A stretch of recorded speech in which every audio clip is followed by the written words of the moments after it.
আসসালামু আলাইকুম প্রিয় দর্শক, ইরান যুদ্ধের সম্ভবত একটা চূড়ান্ত পরিণতির দিকে অগ্রসর হচ্ছে। ইরানের সঙ্গে আমেরিকা এবং ইসরায়েলের যে যুদ্ধ, সেই যুদ্ধে যুক্তরাষ্ট্রের অবস্থা এখন এমন দাঁড়িয়েছে, মানে ট্রাম্পের অবস্থা এখন এমন দাঁড়িয়েছে, ওই যে ভিক্ষা চাই না কুত্তা সামলাও একটা কথা আছে না, অনেকটা এরকম যে ইরানকে নিঃশেষ করে দেওয়ার অথবা ইরানকে পদানত করার, ইরানের সরকার পাল্টে দেওয়ার যে আকাঙ্ক্ষা নিয়ে তারা অগ্রসর হয়েছিল, সেটা নিয়ে এখন তারা মাথা ঘামাচ্ছেন না। এখন কীভাবে ব্যাক করা যায় মান সম্মান নিয়ে, এই চিন্তা এখন ওনারা ব্যাকুল হয়ে পড়েছে। এই কারণটা হচ্ছে কতগুলি ঘটনার প্রেক্ষিতে। এই ঘটনাগুলো নিয়ে কালকে আমি একটু কথা বলেছিলাম। যুক্তরাষ্ট্র ভেবেছিল, ট্রাম্প ভেবেছিলেন যে ওনার সঙ্গে বোধহয় ওনার মিত্র যারা আছেন ইউরোপের কান্ট্রিগুলো, ফ্রান্স, জার্মানি অথবা ইংল্যান্ড, এরা সবাই বোধহয় ওনার সঙ্গে যুক্ত হবেন এবং সবাই মিলে বোধহয় তাকে আক্রমণ করবে ইরানকে।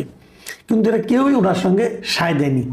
সবাই বলেছে যে এই যুদ্ধ আমরা শুরু করিনি, এটা আমাদের দায় না, আপনাদের কাজ আপনি করেন।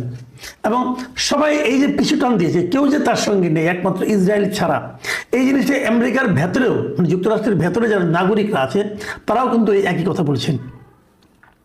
এবং ট্রাম্প যে এখন অসহায় বোধ করছেন, ট্রাম্প যে এখন মান সম্মান নিয়ে ফিরতে যাচ্ছেন, তার একটা নমুনা আমরা দেখলাম সর্বশেষ। ওনার যে নিজস্ব যে একটা ট্রুথ সোশ্যাল আছে, একটা মানে সোশ্যাল মিডিয়ার মতো, যেখানে উনি নিয়মিত ওনার বক্তব্য দেন, সেখানে উনি লিখেছেন সবশেষে যে একদিন আগে ইসরায়েল যে ইরানের দক্ষিণাঞ্চলে একটা গ্যাস ফিল্ডে আক্রমণ করেছিল, সেই আক্রমণের বিষয়টা উনি আগে জানতেন না। মানে ইসরায়েল তাকে বলেনি তারা আক্রমণ করতে যাচ্ছে। যে আক্রমণ করেছে তা উনি আবার এখান থেকে ব্যাক করতে চাচ্ছেন কেন? মানে আমি জানি না এই কথা বলতে চাচ্ছেন কেন? চাচ্ছেন এই কারণে যে এই আক্রমণের পাল্টা জবাব হিসাবে ইরান আবার কাতারের একটা গ্যাস ফিল্ডে বোমা মেরেছে এবং সেটাও জ্বলছে এখন। এবং এই কাতারে গ্যাস ফিল্ডে বোমা মারার পর, হামলা করার পর, এখন ট্রাম্প বলার চেষ্টা করছে যে তোমরা এখানে আর মেরো না। কারণ একটা জিনিস আপনি বলবেন যে কাতারে বোমা মারছে, ট্রাম্পের কেন লাগে? এই কারণে ওই যে ছোটোবেলায় পড়েন নাই যে রাক্ষসের জানটা থাকে, তার প্রাণ ভ্রমরা থাকে আরেকটা আপনার ভ্রমরের বুকের মধ্যে, হৃদয়ে, মানে ওনার হৃদয়টা আরেক জায়গায় থাকে, ওনার জানটা ওখানে থাকে। তো এরকম টোটাল মধ্যপ্রাচ্যে যুক্তরাষ্ট্রের প্রাণ ভ্রমরা তো এগুলো, এই যে কাতার, কুয়েত, সৌদি আরব, তারপরে বাহরাইন, UAE, এইগুলো হলো গিয়া যুক্তরাষ্ট্রের প্রাণ ভ্রমরা। এই সব জায়গায় ওনার যুক্তরাষ্ট্রের ঘাঁটি আছে এবং ঘাঁটিগুলো তারা করেছে হলো গিয়া এই দেশগুলোকে হেল্প করার জন্য, এই দেশের যে রাজতন্ত্র আছে সেটাকে টিকিয়ে রাখার জন্য। এখন যদি আজকে কাতার আক্রান্ত হয়, কালকে কুয়েত, বাহরাইন অথবা UAE অথবা ওমান অথবা সৌদি আরব বলবে যে তুমি তো কাতারকে রক্ষা করতে পারলে না, তাহলে তোমাদের সঙ্গে আমাদের কি সম্পর্ক, আমি কেন তোমাকে হেল্প করব? তো এই যে বিষয়গুলো, এগুলো কিন্তু ট্রাম্পকে আসলে বিচলিত করে তুলছে। কারণ এদের টাকা পয়সা সবই তো ট্রাম্পের, মানে যুক্তরাষ্ট্রের কাছে রাখা আছে। তো এই জায়গা থেকে বাঁচার জন্য এখন সে বলতেছে যে আমি ইসরায়েলকে বলে দিয়েছি আর তোমরা ইরানের কোনো গ্যাস ফিল্ডে আক্রমণ করবে না। তারপর আবার আত্মসম্মানের কথা চিন্তা করে আরেকটা ফুটনোট দিয়েছি। ফুটনোটটা হলো যে যদি ইরান কাতারের আরও কোনো গ্যাস ফিল্ডে আক্রমণ করে, তাহলে কিন্তু একটা বড় ধরনের অঘটন হবে এবং ইরানের সবগুলো গ্যাস ফিল্ডে আমি আক্রমণ করব। বুঝতে পারছেন, এটা হলো গিয়ে আপনার আত্মরক্ষা, সম্মান রক্ষার জন্য এগুলো বলা আর কি। তার মানে যাচ্ছে যে ওনারা মোটামুটি, ট্রাম্প মোটামুটি ধরে নিয়েছে যে উনি আসলে গেছেন, মানে ওনার সেই জয়ের যে আশা নিয়ে মাঠে নামছিলেন সেটা বোধহয় আসলে পূরণ হচ্ছে না। এখানে আরও একটা বিষয় ট্রাম্পকে কিছুটা বিচলিত করেছে, সেটা হলো গিয়ে এই যুদ্ধে তো ব্যাপক অর্থের খরচ হচ্ছে, ব্যাপক অর্থ ব্যয় হচ্ছে, তাই না? এই অর্থ ব্যয়টা কী পরিমাণ সেটা অবশ্য অ্যাকুরেট হিসাবটা এখনো পাওয়া যায়নি।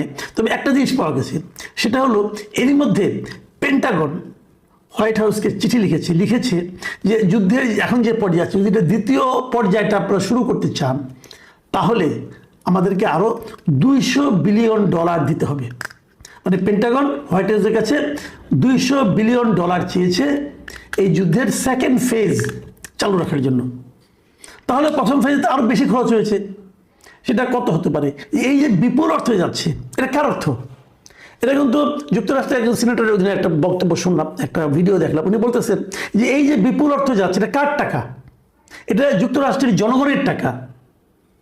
যুক্তরাষ্ট্রের জনগণের টাকা এভাবে দেদারসে খরচ করা হচ্ছে কার স্বার্থে? এই যুদ্ধে তো যুক্তরাষ্ট্রের কোনো স্বার্থ নেই। ইরানের ক্ষমতা পরিবর্তন হলে স্বার্থ লাভ হবে ইসরায়েলের, না যুক্তরাষ্ট্র। তো যুক্তরাষ্ট্র দেখেন ট্র্যাপড হয়ে গেছে, এবং যুক্তরাষ্ট্রের ভেতরে সাধারণ নাগরিকদের মধ্যে কিন্তু এটা নিয়ে প্রশ্ন এখন উঠছে, এবং তারা সিরিয়াসলি বলছে যে কেন আমাদের ট্যাক্সের টাকা আমরা ইসরায়েলের জন্য খরচ করব। কোনো জবাব নাই, ট্রাম্প কোনো জবাব নেই। এবং উনি নানা রকম গাল গল্প করে, নানা রকম ইতিবাচক কথাবার্তা বলে, এই জিতে গেলাম, আজকেই জিতবো, কালকেই জিতবো, যে যুদ্ধ চালানোর মতো ইরানের আর কোনো সক্ষমতা নাই, এগুলি বলতেছেন। এগুলি যদি সক্ষমতা যদি না থাকতো তাহলে কাতারে আক্রমণ করলো কীভাবে? যদি সক্ষমতা না থাকতো তাহলে ট্রাম্প কেন নিজে ট্রুথ সোশ্যালে যে তাদেরকে রিকোয়েস্ট করছে তোমরা আর মেরো না, আর মারলে কিন্তু আমরাও মারবো। তো এই যে বিষয়গুলো না, এগুলো কিন্তু আসলে খুব এখন একদম মানে স্পষ্ট হয়ে যাচ্ছে যে এই যুদ্ধে যে লক্ষ্য নিয়ে যুক্তরাষ্ট্র মাঠে নেমেছিল সেটা বোধহয় অর্জিত হচ্ছে না। এর মধ্যে আরেকটা কথা বলি, আমি একটা টেলিভিশনে একটা দেখলাম, একটা প্রোগ্রাম দেখলাম বিদেশের। সেখানে বলা হচ্ছে যে একটা ট্রাম্পকে তারা তুলনা করছে এই যুগের হিটলারের সঙ্গে, মানে আগেকার দ্বিতীয় বিশ্বযুদ্ধে হিটলার ছিল তার সঙ্গে তুলনা করা হচ্ছে ট্রাম্পকে। বলা হচ্ছে ট্রাম্প হচ্ছে এই যুগের হিটলার। যুক্তরাজ্যের শেফিল্ড ইউনিভার্সিটির একজন অধ্যাপক, তার নাম হলো অধ্যাপক হেঙ্ক ডি বার্গ। তিনি আজ থেকে 2 বছর আগে, মানে ট্রাম্প তখনও সেকেন্ড টাইম প্রেসিডেন্ট হননি, এবং প্রেসিডেন্ট না হওয়ার আগেই ওনার মাত্র তখন প্রচারণা শুরু হয়েছে, ক্যাম্পেইন মাত্র শুরু হয়েছে। ওই সময়ে এই প্রফেসর বার্গ ভবিষ্যৎবাণী করেছিলেন যে ট্রাম্প যদি আসে তাহলে সেটা পৃথিবীর জন্য আরেকজন হিটলারের আগমন ঘটবে। এবং উনি একটা বই লিখেছিলেন, সেই বইয়ের নাম হলো Trump and Hitler, A comparative study of lying. মানে সহজ বাংলা করলে হলো ট্রাম্প এবং হিটলার মিথ্যা বলার একটা তুলনামূলক আলোচনা, মানে মিথ্যার একটা তুলনামূলক আলোচনা। মানে উভয়ই প্রচুর মিথ্যা বলেন এবং তার একটা তুলনামূলক আলোচনা উনি করেছেন। এবং এই বইটা যখন উনি লেখেন তখন কিন্তু আমি আগে বললাম তখন কিন্তু ট্রাম্প ক্ষমতায় আসেনি, তার ক্যাম্পেইন মাত্র শুরু হয়েছে। এবং তখনই এই প্রফেসর বার্গ পুরো দুনিয়াকে সতর্ক করে দিয়েছিলেন যে ট্রাম্প ও হিটলারের মধ্যে ব্যাপক মিল রয়েছে। এবং এই মিলের মধ্যে উনি প্রথমত দুটো মিলের কথা বলেছেন, যে এই দুটোর দিকে আপনার তাকান, দেখেন, তাহলে বুঝবেন। দুটো মিল কি? 1 নম্বর মিল হলো এরা উভয়ই গণতান্ত্রিক প্রক্রিয়ায় ক্ষমতায় এসেছে। ট্রাম্পও এসেছে, হিটলার এসেছে। তখন ট্রাম্প আসেনি, ট্রাম্প তো আসবে আর কি। দুজনেই গণতান্ত্রিক উপায়ে আসছে। আর 2 নম্বর হলো এরা উভয়ই মিথ্যা এবং ধরেন আপনার বায়বীয়, মানে যার কোনো অস্তিত্ব নাই, এ ধরনের তথ্য দিচ্ছে এবং ফেক ন্যারেটিভের মাধ্যমে, মানে একদম মানে ভুল ভাল একটা বিশ্লেষণ করে এর মাধ্যমে তারা মানুষকে প্রভাবিত করার চেষ্টা করছে এবং মানুষের আবেগকে উস্কে দিচ্ছে এবং তার মাধ্যমে একটা মিথ্যা ভিত্তিহীন পাবলিক পারসেপশন ক্রিয়েট করার চেষ্টা করছে। যেমন এখন যেমন ট্রাম্প করতেছে যে ইরান তো হেরে গেছে, ইরানের আর কিচ্ছু নেই, এগুলো বলছে, এবং আগামীতেও তাই বলবে, ইরানে কিছু নেই, অতএব ইরান আমরা দখল করে নিলাম, আমাদের যুদ্ধের লক্ষ্য অর্জিত হয়ে গেছে, এগুলো বলবে। যে এই যে মানে পাবলিক পারসেপশন, একটা মিথ্যা পাবলিক পারসেপশন তৈরি করার ব্যাপারটা, এইটাকে হিটলারও করেছে এবং ট্রাম্পও করতেছে। এইভাবে ওই যে হিটলারের সময় আপনারা শুনেছেন যে একটা মিথ্যা যদি 50 বার বলা যায় তাহলে নাকি সেটা সত্যের মতো শোনা যায়। এই ট্রাম্পও কিন্তু সে একই কাজ করতেছে। উনি আরেকটা মিলের কথা বলেছেন যে হিটলার যখন ছিলেন তখন উনি কিন্তু হিটলার মানে জাতিগত একটা বিদ্বেষ তৈরি করেছিল, যে হিটলার তখন ইহুদিদের ব্যাপারে হেট স্পিচ ছড়িয়ে দিয়েছিল, মানে ইহুদিদের ব্যাপারে একদম জাতিগতভাবে একটা ঘৃণা উনি ছড়িয়ে দিয়েছিলেন। এর বিপরীতে ট্রাম্পকে এই প্রফেসর বার্গ বলতেছে যে ট্রাম্প একই কাজ করতেছে ইহুদিদের পক্ষে। এবার উনি এই হেট স্পিচগুলি ছড়াচ্ছেন মুসলিমদের বিরুদ্ধে, মানে এরকম দারুণভাবে কিন্তু উনি মিল দেখিয়েছেন। এবং উনি বলেছিলেন তখন ইলেকশনে আগ মুহূর্তে করেছিল, তো উনি বলেছিলেন যদি ইলেকশনে যদি ট্রাম্প জিতে যায় তাহলে কিন্তু হিটলারের ওই যে ঘটনাগুলি তার পুনরাবৃত্তি ঘটতে পারে। হিটলার কিন্তু দ্বিতীয় বিশ্বযুদ্ধ হিটলারই শুরু করেছিল। এখন ট্রাম্প সেই কাজটা করতে যাবে কিনা এটা বলা বড় কঠিন। এবং প্রফেসর বার্গ উল্লেখ করেছিলেন যে ট্রাম্প হলো নতুন একজন আমেরিকান হিটলার। এই আলোচনা শেষ তো পর্যন্ত হয়েছে, ওনার বইটা যদি আপনি পারেন কিনে পড়তে পারেন।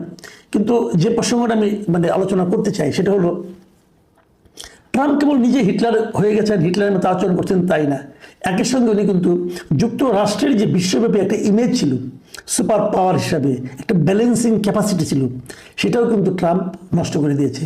আগে যেমন সারা দুনিয়াতে কোথাও দুইটা দেশের মধ্যে যুদ্ধ লাগলে, বিরোধ তৈরি হলে যুক্তরাষ্ট্র সুপার পাওয়ার হিসাবে, মানে বিশ্ব মোড়ল হিসাবে একটা হস্তক্ষেপ করতে পারতো, বলতে পারতো তোমরা যুদ্ধ করো না, অথবা শান্তির কথা বলতে পারতো। এখন সেটা হচ্ছে না। এখন ট্রাম্প নিজেই যুদ্ধে জড়িয়ে যে তাদের সেই যে ইমেজটা, ইতিবাচক ইমেজটা, সেটাকে উনি ধ্বংস করে দিচ্ছেন। যে কথাটা বলে আলোচনা শেষ করব, আমরা বললাম যে ট্রাম্পকে আমেরিকান হিটলার বলা হচ্ছে, কিন্তু হিটলারের করুণ পরিণতি কি হয়েছিল সেটা তো আপনারা জানেন। আমরা জানি না ট্রাম্পের জন্য সে ধরনের কোনো পরিণতি অপেক্ষা করছে কিনা।